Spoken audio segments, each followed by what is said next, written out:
Okay, this is the CPRP study guide review number 2.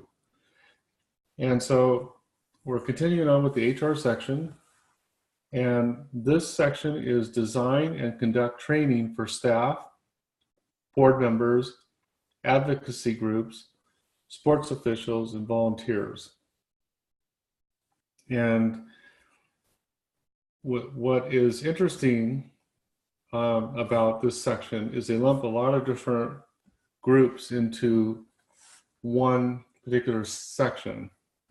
But in any case, when you have this many people, it doesn't matter if they're staff, board members, advocacy groups, sports officials, volunteers, you have to treat them in the same manner you would for other seasonal part-time employees or contractors.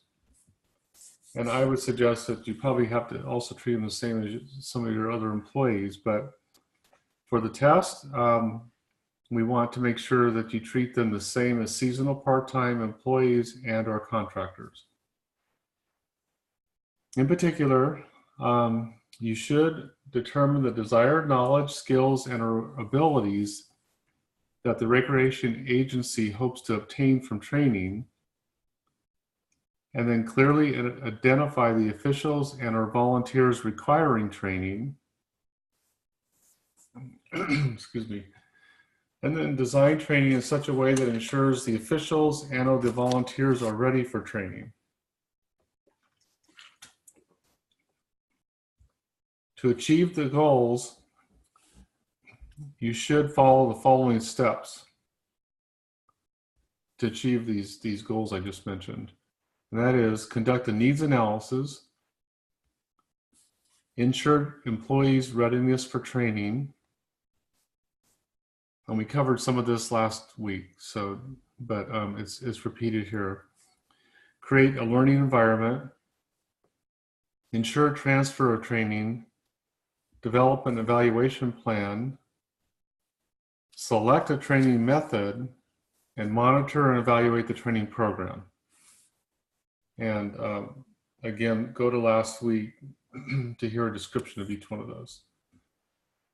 Then the next section is to develop work schedules for seasonal, part-time employees and contractors.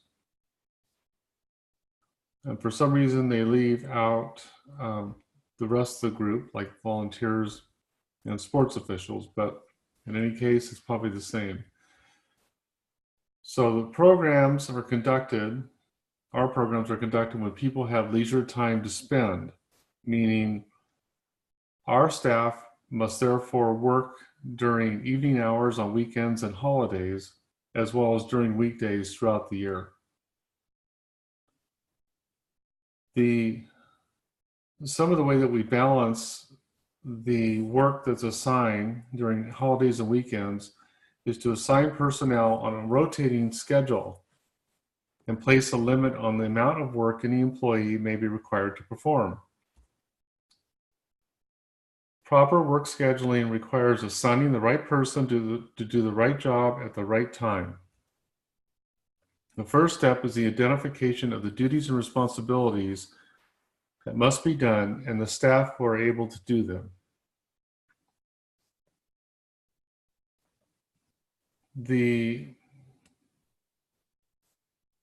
Whoever is developing the schedule needs to know how many hours each employee works per week and what days they are available. The number of hours for a job may also be dictated by budget constraints and laws such as the Affordable Care Act. I don't think we need to get into what the law is, it's just that it does mention the Affordable Care Act. Furthermore, required breaks and limits on hours worked are factors to consider when scheduling staff. In scheduling personnel, it's important to schedule not only for optimal job results, but also for maximum personal satisfaction of the employee. Meaning that we must also be flexible and consider alternative schedules of employees in the event of bad weather, outside obligations, or other disruptions in previously planned programs and activities.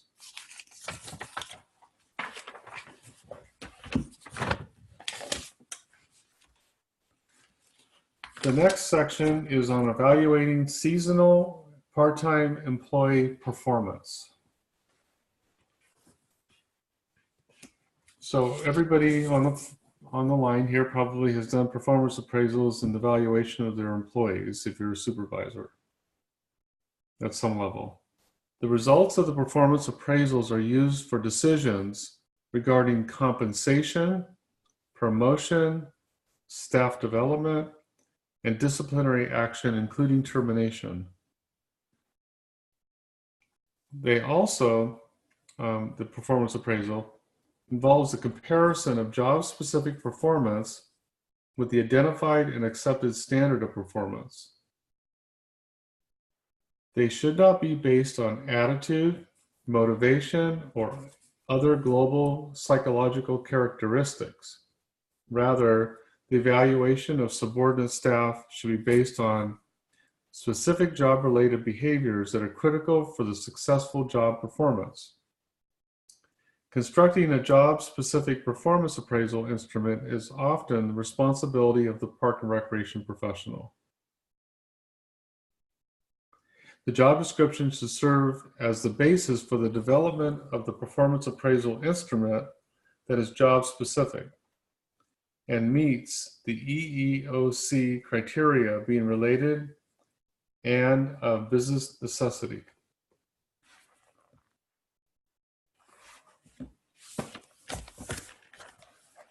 So the performance appraisal is a measuring process,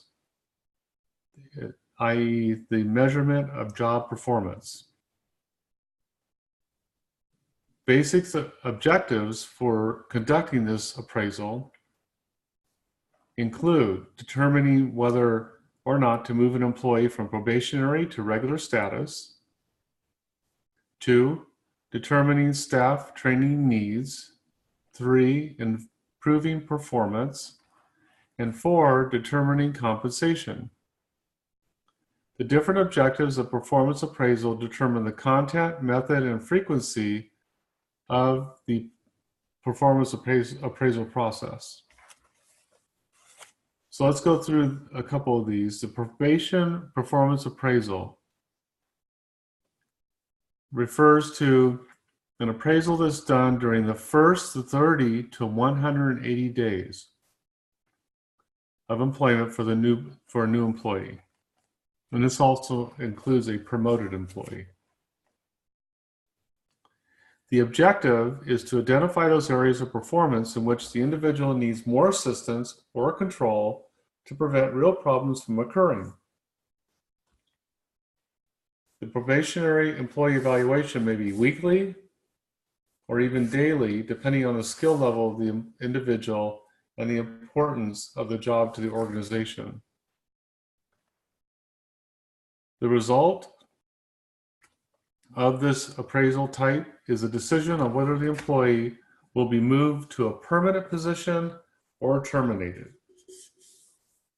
I would imagine that they're probably going to ask questions about, in what case would you use a probation performance appraisal?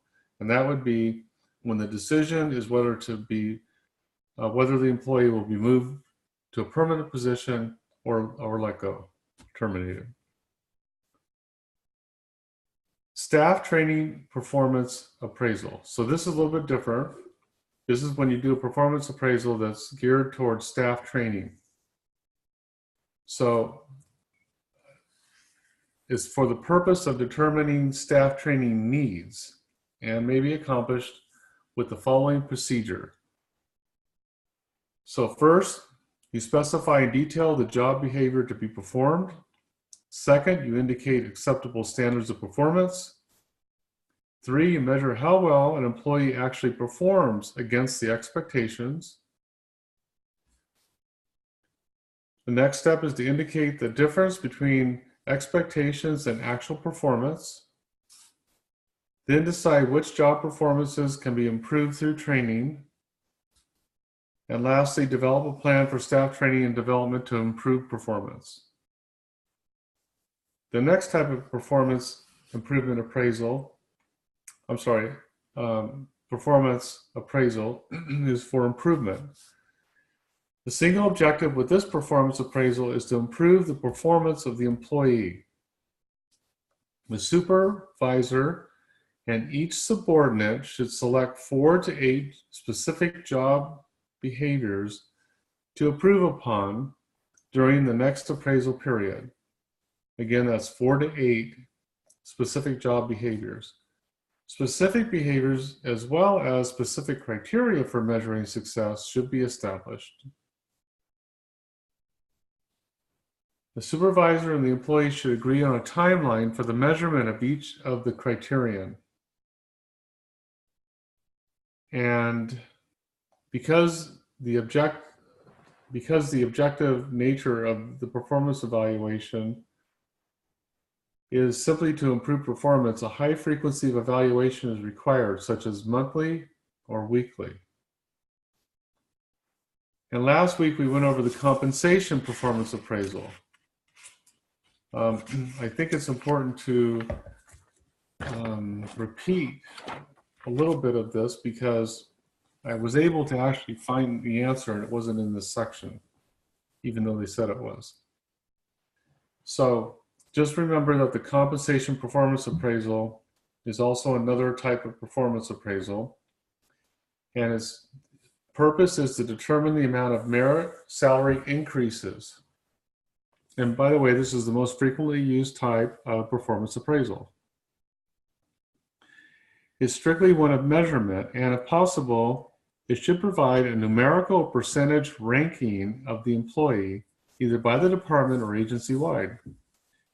There are several conditions that must exist before a pay-for-performance system can work. And again, there's 4 of them. Let's see, make sure there's 4. Yep, 4. Criteria for measuring performance must be identified and accepted by both the employee and the organization. 2, employees must have the opportunity to improve their knowledge and/or skills and thus their job performance through avenues such as workshops, conferences, and classes. The next one is the park and recreation professional must be able to measure performance in a valid and reliable way. The performance appraisal instrument must be based on job-specific performance requirements, and supervisors must journey from their offices and actually observe whether a staff performance is less than, meets, or exceeds established standards. And then the 4th one is the pay or merit increase must truly match performance. Performance differentials must match pay differentials. Okay, and that completes that section. Okay, the next section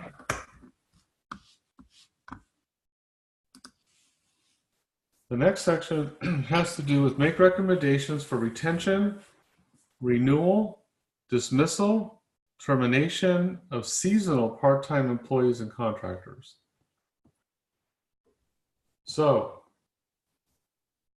retention, renewal, dismissal, or termination of seasonal part-time or contract employees is a part of one of our human resource management functions. Retention and renewal are generally recognized as positive reinforcement actions, while dismissal and termination utilize negative reinforcement principles. So let's go through retention and renewal first. Renewal refers to the process of offering a new contract at the conclusion of the current contract period for employees or contractors. Renewals are often used for contract employees such as coaches or program instructors. Retention, on the other hand, recommendations are less formal and do not require the development of a new contract. In making the decision to retain or renew a seasonal part-time or contract employee, we should rely on reliable data sources such as performance appraisal results and the analysis of any available turnover data, such as exit interviews, employee interviews, first year turnover evaluations, etc. We should avoid making retention and or renewal decisions based upon subjective impressions or anecdotes or involving selected individual situations or panic reactions to the loss of key staff. In other words, it should be based on data and numerical data if possible, and then avoid making a subjective decision. It should be based on objective outcomes. Dismissal and termination. This is used interchangeably. Dismissal and termination are actions to end an individual's employment with the agency. Dismissal of an employee is the final act of separation of employment. Modern personnel management suggests that this should be the last step of a series of personnel actions known as progressive discipline. Agency job descriptions and personnel manuals should clearly specify the required behavior of the employees and the behaviors that would result in either formal or informal disciplinary action. Dismissing employees requires extra care because of the potential seriousness of the situation, or it could be considered very volatile. Once it has been determined that an employee is to be fired, here are a few issues to consider when following through on employee termination. So there's quite a few here, and I'm just going to briefly review them. Consider having the agency lawyer review the documentations and procedures to be followed. Now, most of us just use our HR department. But remember, this is for the test. So consider having the agency lawyer review the documentations and procedures to be followed. Do not leak the news of the firing of an employee prior to it happening. This only worsens the situation, and only the direct supervisors and any witnesses to the firing need to be told. Dismissal should always be private and include only the direct supervisors and a witness if needed. Arrange for the supervisors and the witness to be in the meeting location prior to the arrival of the employee to be dismissed. Upon arrival of the employee, get to the point and briefly, and then it gives 5 things you need to do. First one is explain that the employee is being dismissed and why their employment has ended. Again, this is not how I do it or my agency does it, but remember that we're trying to pass the test. So, second one is reiterate the warnings and disciplinary process that has occurred or have occurred. Next step is to provide the employee with any money owed from salaries or a severance package. The next step is to explain when the employee should finish work at the agency, whether it's immediately, the end of the day, or the end of the week. And then lastly, ensure that the former employee, ensure that the former employee make sure that this matter doesn't get discussed with anyone other than direct supervisors and those who are required to be informed. And this is a two-way thing. We always ask the employee, not to discuss with anybody, and then I ask staff not to also discuss with anybody. So, but this is more for the employee, one of the steps, so that's just to ensure the employee that's getting fired that this matter won't be discussed. The next step is that if they are dismissed immediately, offer to allow the employee to clean out their office. If they opt to have someone else do it, and mail the items. Ensure that 2 people clean out the office so that there is a witness to what is being taken out of the office and mailed. Have someone in the meeting take detailed notes of what was said and done. These notes will be placed in the dismissal employee's personnel file. Always be firm, yet understand that this is going to be an emotional situation. While the employee is in the dismissal meeting, ask the computer administrator, your IT person, to change passwords and restrict the employee's computer access. If the former employee becomes volatile, call security or police.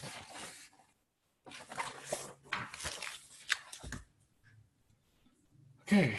Now, before we move on, that concludes the section on seasonal part-time employees and contractors. I don't see any notes. If you have a question, you can either unmute yourself and ask it, or just type it in the chat box and I'll answer.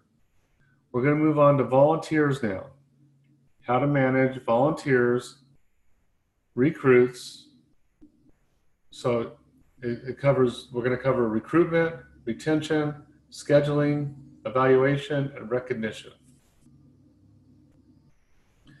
So volunteers, as we all know, can assist us in many ways, including, and they give 5, working with special programs or supervising facilities and areas, assisting in administrative, promotional, or advisory activities, provide special technical assistance, and then offer clerical assistance, and lastly, monitor special projects. So volunteer recruitment is an ongoing process and takes time and patience. Here's a list of things to consider when recruiting volunteers, and there's 4 of them. The first one is to develop a recruitment plan that outlines how the agency should go about recruiting volunteers. Second one is write a job description for each position. This allows a potential volunteer to understand what he or she would be doing. The next one is to advertise the volunteer positions available. There are a number of outlets in communities to advertise, including agency brochures, newspaper, the website, local volunteer websites, United Way, university volunteer centers, churches, and retired senior groups.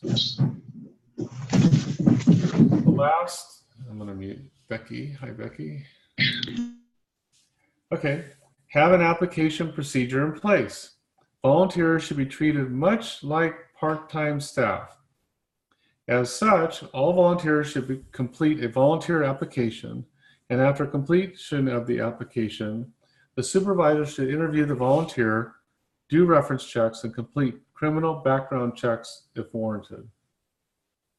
Once hired, and they use the word hired, even though they actually are assigned technically, but hired, the volunteer needs to be oriented to the agency and trained for the volunteer position so they feel part of the organization. They should learn about the agency's goals and objectives, policies, and rules of operations, the principles of effective park and recreation delivery, and the specific responsibilities they are expected to assume prior to the engagement as a volunteer. That's all in recruitment. In scheduling, volunteer schedules should be developed to ensure the safe, effective, and efficient operations of the Park and Recreation Agency's program, parks, and facilities. We must also be cognizant of the personal lives of volunteers and understand that they have a personal schedule that needs to be considered when developing volunteer schedules. We should communicate regularly with the volunteers to avoid any scheduling conflicts with the whole group of volunteers that you oversee. Under supervision of the volunteers, this generally requires closer and more frequent interaction and more technical assistance, that's going to show up later, and advice than a regular staff person. So supervisors must ensure that each volunteer understands that the agency counts on their regular involvement and that the volunteer's participation must be consistent and dependable. It should be understood that just because the position is voluntary doesn't mean that poor performance and unacceptable behaviors will be tolerated. In some cases, volunteers must be let go from their positions. So the effective volunteer supervisor provides the following. There's 5 items. 1, regular interaction and assistance to ensure continued involvement and success. 2, regular scheduling meetings involving volunteer and paid employees and the solicitation of volunteer input and suggestions. 3, a sense of trust and mutual respect conveyed from the professional staff to the volunteers. 4, a well-defined job that makes good use of the volunteer's time, and as well as so they can feel that they contribute to the agency. The volunteer, this is just kind of a side note, should never feel that they are doing a job that was created because no staff person wants to do it. So you have to make sure the job is meaningful. And 5, the last one that a good supervisor provides is delegated duties that increase the responsibility if the volunteer wants more responsibility and has proven that they can handle more responsibility effectively. Their current responsibility effectively, in other words. Volunteer supervision typically requires a great deal of time and effort, but the results of volunteer involvement typically far outweigh the cost. Beyond the immediate assistance volunteers can provide to agency operations, they can also build important relationships and network of support between the agency and the community at large. Because the increased number of contacts they provide, volunteers can perform an important public relations function for your agency. Now, moving on down to evaluation. So volunteers typically want to be at the agency and want to do well. Ongoing volunteers should be evaluated by their direct supervisor. This demonstrates the agency's commitment to the volunteer, as well as shows the volunteer they are a valued part of the agency and that their performance is key to the agency's success. Volunteers should be evaluated based on their job description. A meeting should be set between the volunteer and the supervisor to discuss the volunteer's performance of the task outlined on the job description. Meaning every volunteer that works should have a job description. The evaluation is approached from the perspective of reviewing past performance, current performance, and what is expected in the future. The volunteer evaluation is not just a one-way conversation either about job performance. This is an excellent opportunity, and I agree with this wholeheartedly, an excellent opportunity for the volunteer to discuss their perceptions of the position as well as the entire volunteer program at the agency. And lastly is recognition. I also think this is important, so does the book. So volunteer recognition is important because it makes clear to the volunteers that their work makes a major contribution to the agency. It can be formal or informal. Some volunteers do not want a formal recognition, I can tell you that. But if it is formal, it can include a special banquet or dinner designed to praise the work of volunteers and promote greater volunteer involvement, or awards, gift prizes, or other tangible expressions of appreciation. Informal can be verbal praise. The recognition of volunteers in reports and publicity, or meetings in which the volunteer work is singled out for praise. And because not all volunteers want the same recognition, it is important to get to know the volunteers to learn what motivates them.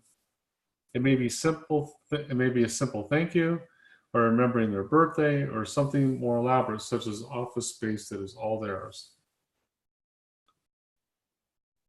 And that concludes the volunteer section. So if you want to unmute yourself, go right ahead, or if you want to chat something, put it in the chat box, and I'll be looking at that periodically. So the next section is conduct hiring process for new employees, which includes recruiting and assigning, reviewing applications, interview, and hiring. One of the most important aspects of the Park and Recreation professional's job is hiring new employees. We should focus our efforts on attracting highly qualified applicants for every position and selecting employees who bring a combination of talent and passion to the agency. This process, as we all know, can be time-consuming because we have to filter the candidate pool down from what can be hundreds of applicants to the ideal candidate or candidates. While the hiring process can vary agency to agency, most hiring processes involve the following steps. And they give 17 steps. And I would suggest that if you ever have an interview and you're talking about hiring, you can kind of walk the interview panel through these steps. So you have to get the job vacancy approved. You have to select members of a search committee. You have to determine a budget for the recruitment effort. You have to prepare and release job announcements. You have to communicate with job applicants. You have to manage job applicant materials, screening job applicants, testing applicants, evaluating recruitment results, filling out the application, screening interviews, selection test, reference checks, background and drug test, job offer and acceptance, and then notify the declined applicants.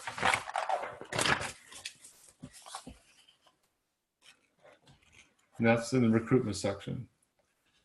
All right, the next section is enforce the policies and procedures of the Human Resources Department or Union. Park and Recreation agencies typically have multiple policies and procedures in place for staff or collective bargaining units. Again, this is a nationwide topic and maybe doesn't apply here in Arizona. The park and recreational professionals should familiarize themselves on these policies and procedures. We must ensure that our staff is aware of the policies and procedures and appropriately enforce the policies and procedures. Staff is typically first informed of the policies and procedures during an employee orientation session at the start of employment. The nature and design of the orientation programs will and should vary from agency to agency and from job to job. The park and recreation professionals should customize the agency's orientation program by tailoring it to fit the agency's unique situation and needs. Efforts should be made to match the program to the needs of staff. And regardless of the orientation program design, these programs typically only take two forms: general agency and specific department. General agency orientation focuses on matters of relevance to all employees in the agency, and specific department focuses on topics unique to the new employee's department and job. Both forms of orientation should include formal and informal aspects. The formal aspects of orientation are generally planned and officially conducted by the agency at scheduled times. In contrast, the informal aspects are unplanned and unofficially conducted by fellow workers. There are also 3 stages of orientation. So there's 3. They are preliminary, pre-duty, and continuing. So preliminary is when this begins with the initial contact between a job applicant and the agency representative. Pre-duty is just prior to beginning the work at an agency, and then continuing goes on until the employee is fully absorbed into the agency. The most important period for ensuring staff is aware of the HR policies and procedures and to promote job satisfaction is the pre-duty phase of the formal orientation and the period immediately following. And this is typically when a new employee would have anxieties and questions about their new duties and the work environment. So this is the period where an employee develops an attitude, whether negative or positive, toward the job. Couple more key things. It's important to avoid jamming all orientation, especially if it has a lot of detailed information, into one long session at the beginning of the job. We do ours over 3 days, 3 full days, so we don't follow this. Again, it's just for the test. The reason why there are limits to what any new employee can be expected to absorb, digest, and retain during an initial induction session. So brief sessions, they recommend brief sessions not to exceed 2 hours at a time are recommended, especially for non-managerial positions. Also essential to the follow-up session, which should be held after the employee has been on the job for approximately 1 month, is this follow-up session where new problems and concerns affecting both the employee and the employer will have developed following the initial induction sessions, and these matters need to be discussed for everybody's benefit. The planning of a good orientation program takes 3 to 6 months. The following checklist itemizes the most important considerations. And this is to plan a good orientation program. And there's a bunch of them. So first of all, program goals. The next one is scope, range of topics, timing, and duration of induction sessions. 3, preparation time needed to plan and implement the program. 4, topics to include and the methods of organizing and presenting them. 5, resources such as instructional materials, facilities, personnel, and their availability. 6, employee handbook topics and organization, as well as provisions for keeping the handbook current. 7, technical versus social aspects of orientation. The next one is agency orientation topics versus department and job topics. Next one is specific training to be conducted by the supervisors. Next is checklist of induction topics to assure follow-up by supervisors. Training needs of supervisors regarding orientation. Qualifications and training needs of a buddy to assist each supervisor. And finally, review of other agencies' mistakes and successes. Oh wait, there's 2 more. As I turn the page. Methods for encouraging employee discussion sessions and feedback afterwards, and then program flexibility so as to accommodate employee differences in education, intelligence, and work experience. During this orientation program, every new employee should receive an employee induction kit or packet prepared by the agency's personnel staff to supplement verbal orientation sessions.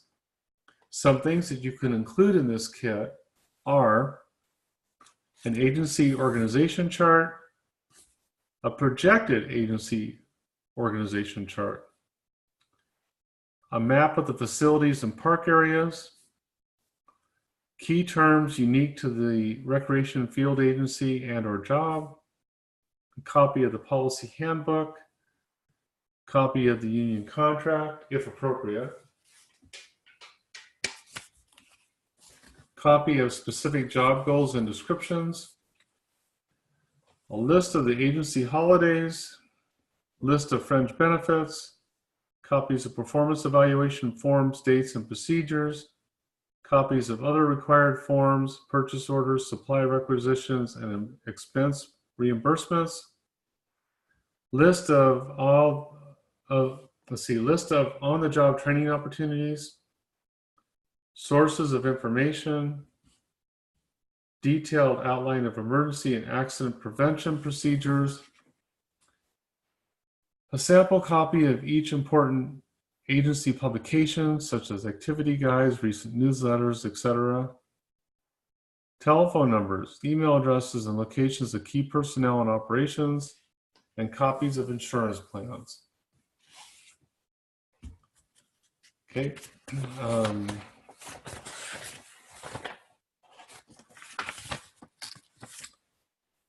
So formal and systematic follow-up to the initial orientation is an important element to further ensure that new staff are aware and abiding by HR policies and procedures. When you follow up with staff, you should not invite the new employees to come and see me sometime if you have any questions. An open door policy is no guarantee that the new employee will feel free to initiate discussion with a professional or their supervisor. It is crucial to avoid the sink or swim approach of abruptly ignoring a new person following induction. In addressing this potential issue, the professional should try to arrange for follow-up by both the agency's personnel staff and supervisors. For example, the park and recreation professional might check on the new employee after 1 day on the job, and then again after 1 week. Personnel staff can follow up after the employee has been there for a month.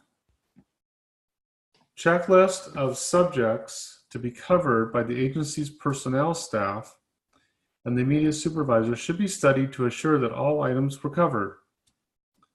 The completed checklist then should be signed by the personnel representative and supervisor conducting orientation, as well as by the new employee.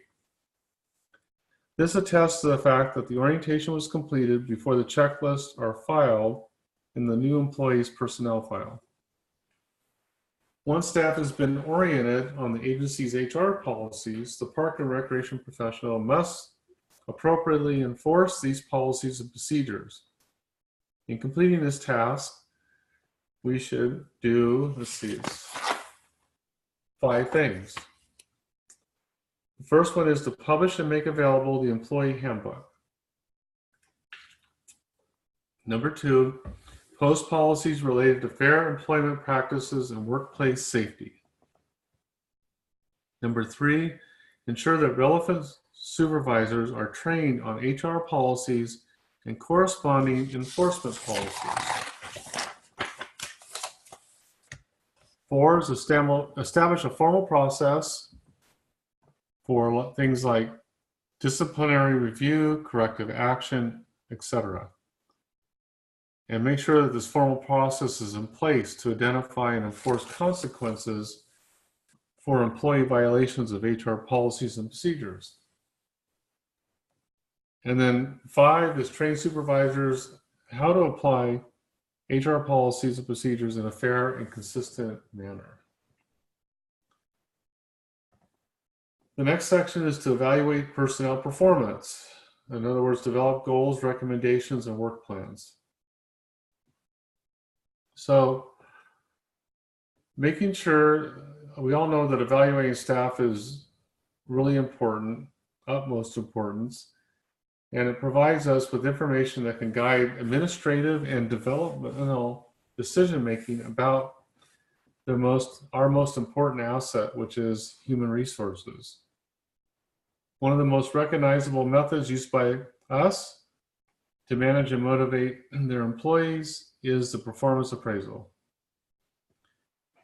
Managers are constantly addressing issues related to staff motivation and productivity levels. So an effective appraisal system can provide an outlet to successfully meet those needs. Also, agencies that invest in recognizing differences in employees' performance levels create an atmosphere that is conducive to individual and organizational growth.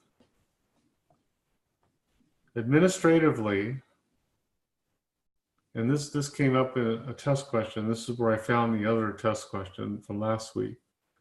Administratively, the performance appraisal serves as the formal evaluation tool used by managers when making decisions about the distribution of pay increases, and then developmentally, performance appraisals assist in identifying issues such as employee training needs and promotional opportunities. The next section has to do with manage time cards, payroll, and/or employee records. Another key element for us, for our responsibility, is the management of employee time cards, payroll, and/or employee records. So the first one is personnel records. All of us, all agencies, should establish and maintain written employee records. These records should be on file for each employee and include such items as the employee's age, gender and race, address, tax forms, background checks, whom to contact in an event of emergency, professional preparation, if any, previous experience, official status in the agency, and date of employment. The employee's file should contain a cumulative agency record including performance appraisals, vacation, leaves of absence, absence due to illness, accidents, additional education, disciplinary measures, and special achievements or accommodations. Time cards should be original timesheets. They could be time cards or they can be online tracking systems, but they're required for each employee. Time tracking systems show the exact time that an employee has worked and are certified by the employee's immediate supervisor. Payroll computation based on time worked and the rate of compensation becomes part of the financial and employee record and begins with the completion of time tracking. Under payroll record, this is a prescribed form showing the names of all employees to whom payment of salaries and wages are to be made by the agency's fiscal officer at the predetermined rate of pay and according to the hours that are worked. It must be certified as correct by the supervisor and typically the executive officer. Payroll records are submitted weekly, semi-monthly, or monthly in accordance with the agency practice. It is frequently the practice to transmit payroll reports to the fiscal officer who checks them against the budget allocation and to the personnel department, which verifies each name against legal employment records. Payroll is also broken out and charged against the appropriate functions or sub-functions of the agency. And the last section in this section is travel records. So some employees use their own automobiles for work purposes. These employees should be reimbursed for travel expenses on a mileage basis. Destination records and odometer records should be maintained by the employee using the prescribed agency form and submitted for reimbursement. Typically, each agency establishes a standard reimbursement rate per mile that is consistent for every employee to use their personal automobile in the performance of the job. Okay, so we have a couple more sections here, and then we'll complete the HR section. So the next one is perform personnel actions, which is disciplinary actions, coaching, recognitions, terminations, and grievances. Now, this is going to sound a lot like what we talked about last week, because this is for full-time people, permanent people, and the other one, they covered this already for part-time people. So disciplinary actions, coaching, recognition programs, terminations, and employee grievances are important aspects of our human resource management activities. So disciplinary action is typically used to address incompetence. And then again, we're going to go over these again. Misfeasance, that's spelled M-I-S-F-E-A-S-A-N-C-E. And that's conduct that is lawful but appropriate. Malfeasance is intentionally doing something that is illegal. Nonfeasance is failure to act when there was a duty to act. And any other negative behavior is also covered as incompetence and subject to disciplinary action. Coaching, on the other hand, is typically recognized as developmental activity to encourage performance improvement. And recognition programs serve as formal methods to award strong performance. Grievances involve a formal process where a unionized employee files a claim of unfair conduct by the agency or its employees.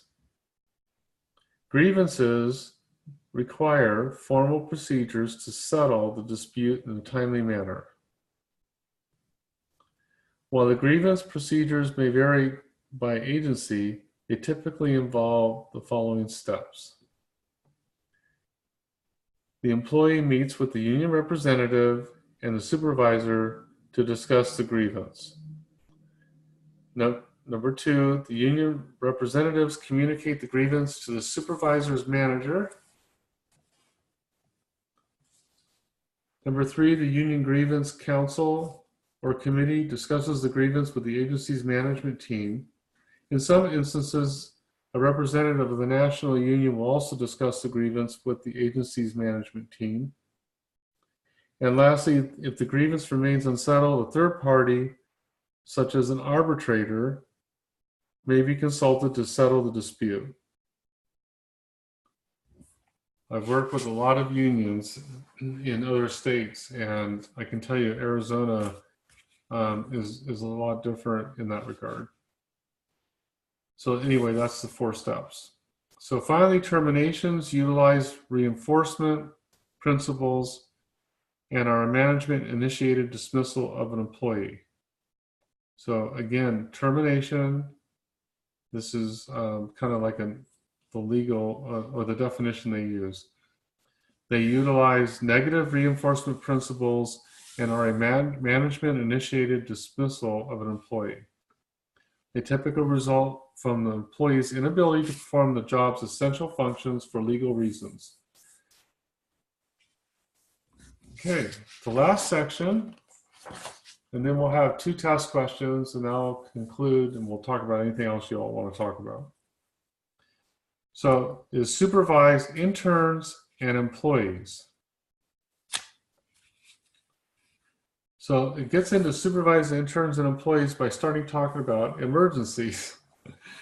So emergencies by their very nature are virtually impossible to predict and can vary from a playground accident to an equipment explosion or malfunction.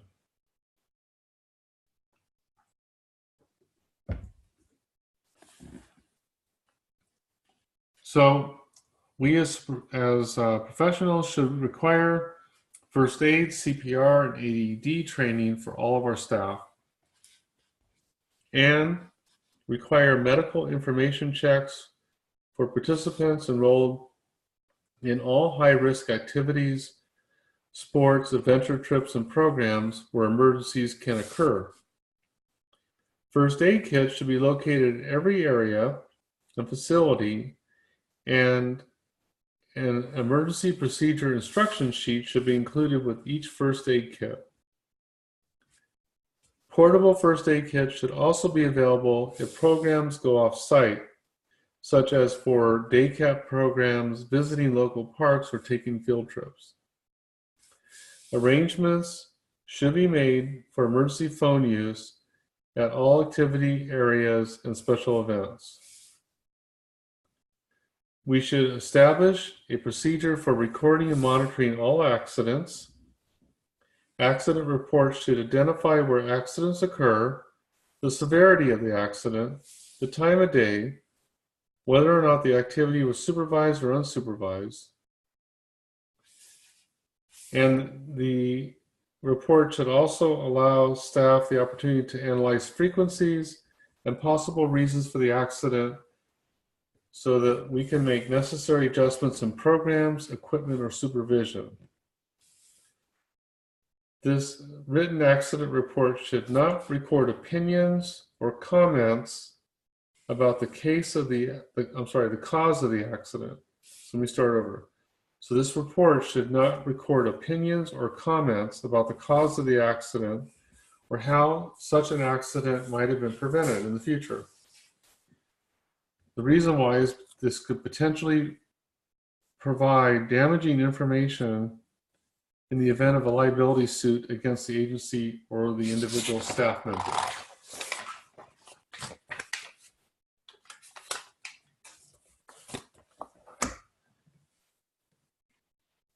So we also often serve as agency-based supervisors for student interns who are fulfilling a requirement for their formal education experience.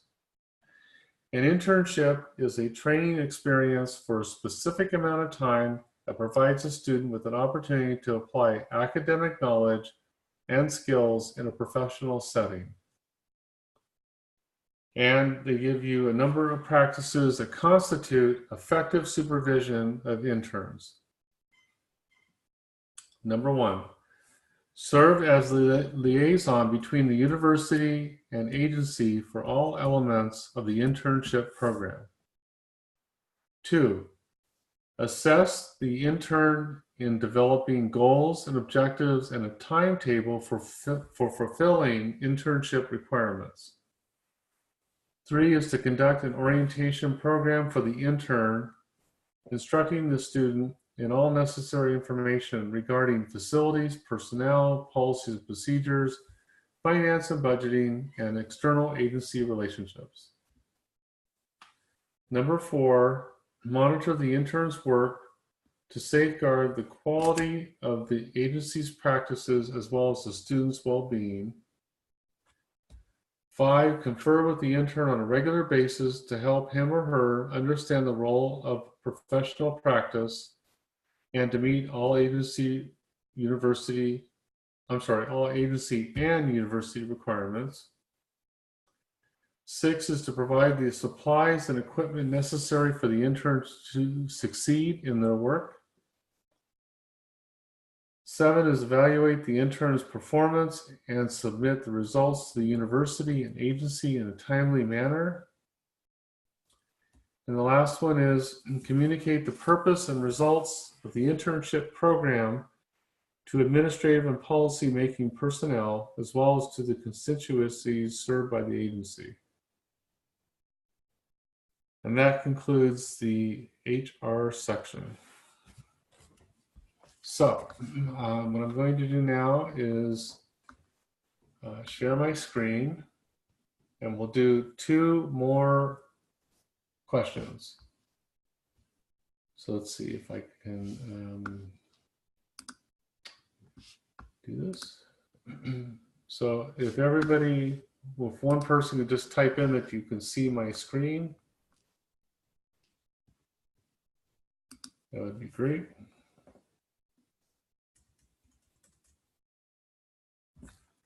Okay, so let me make sure I got the question correct.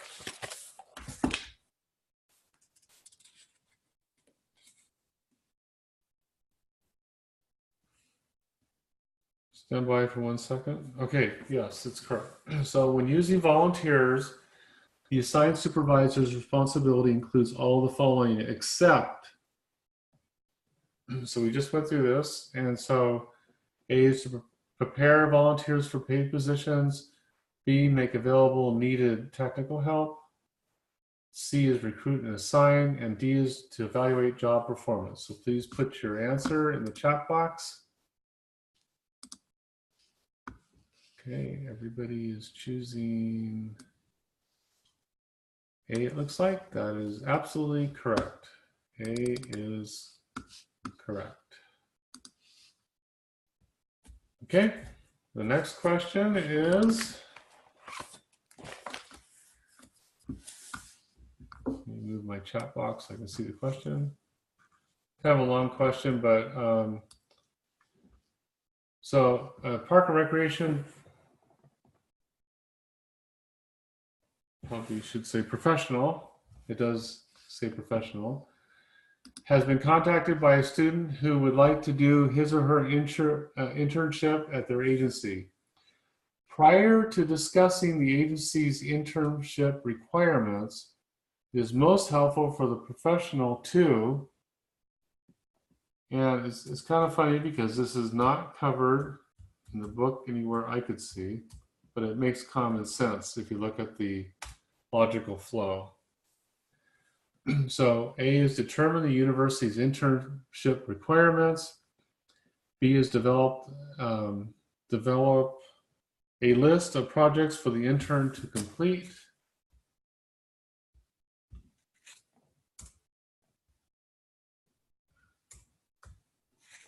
C is identify whether the intern requires a stipend or housing assistance. And D is understand the intern's professional goal and how the agency can fit these goals. So it's logical flow. And so we have a couple of different ones. The correct answer that they want is D as in dog, to understand the intern's professional goals and how the agency fits these goals. And it's not covered in the book, so that I could see. Okay, well, that concludes the HR section. Anybody have any questions? You can unmute yourself. Actually, I might try to unmute everybody or put a question in the chat box if you want. I know one person's driving right now, so let me, I'm going to unmute all and we'll see if we can get any questions. So go ahead. Any questions, anybody? Nope. I actually have one. Is there anything that the book doesn't cover from the test that we might need to know? I've taken the test, the sample workbook or the workflow. Let me mute everybody. Sorry, I'm getting background noise. Okay, so I've gotten, I took the online tutorial and so the reason why we're going through this right now is just in case there's something that came up that did not come up during that. And I've noticed quite a few things that they don't cover in the book. So that's why I'm going through the book like this. But everybody has told me that if you just go through the online tutorials, you should be able to pass the test no problem. because it also includes over 200 questions that are included in that. That's why I suggested, you know, if somebody feels comfortable moving on, moving forward, you probably could do all those modules and then do the practice test over and over and probably pass the test. However, my objective is to, you know, just be on here to answer any questions about specific material that you heard over the last 2 weeks. So does that answer your question? Sorry, I unmuted you. Okay, you put yes. Okay. So nobody else has any questions? Well, thank you then. We're going to end a little bit early tonight. And remember, next week is finance. I've already started reviewing the finance section, and it's going to be pretty much the same as this, but probably a little bit more exciting. There's a couple of examples in the book that I think I'll make. I'll do some scanning of this couple documents, and I'll put those up on the screen for next time for you to look at. Okay? If there's no other questions, I appreciate everybody's time. Hopefully this was helpful again, and we'll talk to you next week. Please email me if you have any questions. Thank you. Thanks, Rod. You're welcome. Bye-bye. Bye Thank now. you. Have a good one. Okay, you too. Have a good weekend, Rod. Thank you. You all have a good weekend too.